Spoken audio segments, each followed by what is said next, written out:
Si Inday naman, yung anak ko na gusto kong yung namugbog ng sirip. Nakita man ninyo. Nakita mo gaano katindi si Inday? Talaga, yun yung anak. Naisipin ninyo kung anong ginagawa ng nanay sa akin.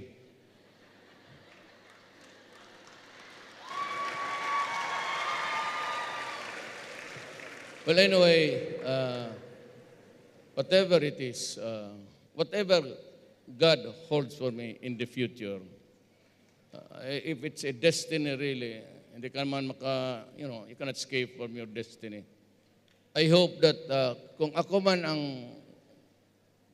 kunin ng Diyos, pagka-presidente, tulungan niya ako.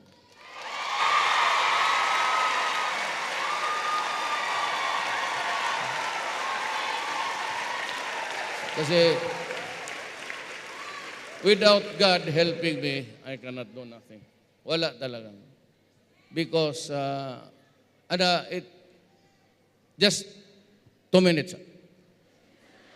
I will never, tandaan ninyo ito, and you will not hear from me again.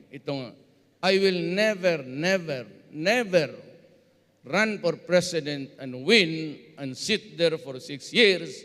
And after 6 years, babalik ako dito, sabihin ko sa inyo, ginawa ko na ang lahat at ang magagawa ko. Pero alam mo, may constitution, may batas, may Congress, may korte, TRO dito, may restraining order, imbestigahin ka ng Congress, i-impeach ka. Hindi ako papayag ng gano'n. Hindi ako papayag na yung 10 taon ni Gloria, idagdag yung kay Pinoy, pati yung akin, another 6 years, pati isin mo ka. Kung ganun lang naman, wag na lang. Wag na lang. Ayaw ko kasi. Ayaw ko. I mean,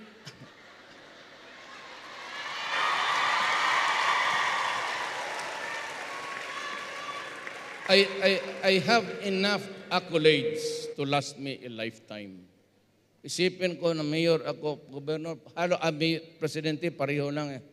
If I close my eyes and see the things that I have done, and those things which I have not done, parang pareho lang rin ng mayor. So, wala akong challenge dyan sa totoo. Honestly, wala akong challenge dyan sa presidency. Kaya nga, kami ni Pastor, sabi ko nga, Pastor, patawarin mo lang. Hindi talaga pumapasok sa isip ko. Pero sabi ni Pastor, Mayor, nandoon kami sa lounge sa airport. Sabi niya,